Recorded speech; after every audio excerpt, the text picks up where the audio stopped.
Hello everyone, আমি এখানে ready হয়ে গেছি, যাব বাজারে কিছু জিনিস নেওয়ার আছে।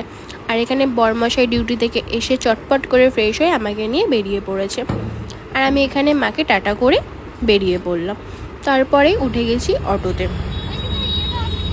আর এই ইলেকট্রিকের দোকানটা থেকে আমার একটা জিনিস নেওয়ার ছিল, সেখানেই চলে এসেছিলাম। আর এখানে আমি দাঁড়িয়ে খাচ্ছিলাম হাওয়া, বিকজ আমার প্রচণ্ড গরম লাগছিলো। আর এই দেখো কে এসছে আমাদের সাথে, এটা হলো ঘন্টু। আর রাস্তায় যেতে যেতে তারপরেই পাখিগুলো চোখে পড়লো। আর এইটা থেকে তো ঘন্টু নেবে বলে কান্নাকাটি শুরু করে দিয়েছে। ওকে বুঝিয়ে সুঝিয়ে চলে এসেছিলাম সবজি বাজারে, কিছু সবজি নেওয়ার ছিল। তারপরে আমার ফেস ওয়াশটাও শেষ হয়ে গেছিলো, সেটা নিতেই চলে এসেছিলাম। আর রাস্তায় বেরিয়েছি, ফুচকা খাবো না সেটা তো হয় না, আর কিছু খাই আর না খাই, রাস্তায় বেরোলে এটা আমাকে খেতেই হবে।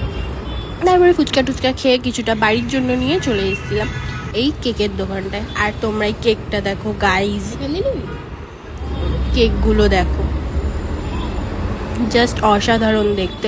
আর এইগুলো সবই পিওর ভেজ। এখান দিয়ে দুটো পেস্ট্রি নিয়ে নিয়েছিলাম, একটা আমার জন্য একটা ঘন্টুর জন্য। আর বাড়িতে এসে চটপট করে আমি ফ্রেশ হয়ে নিয়েছিলাম। ফ্রেশ হয়ে নিয়ে এখানে বসে গেছিলাম এই পেস্ট্রি দুটো নিয়ে। একটা রেড ভেলভেট পেস্ট্রি ছিল, একটা ছিল অরিও পেস্ট্রি।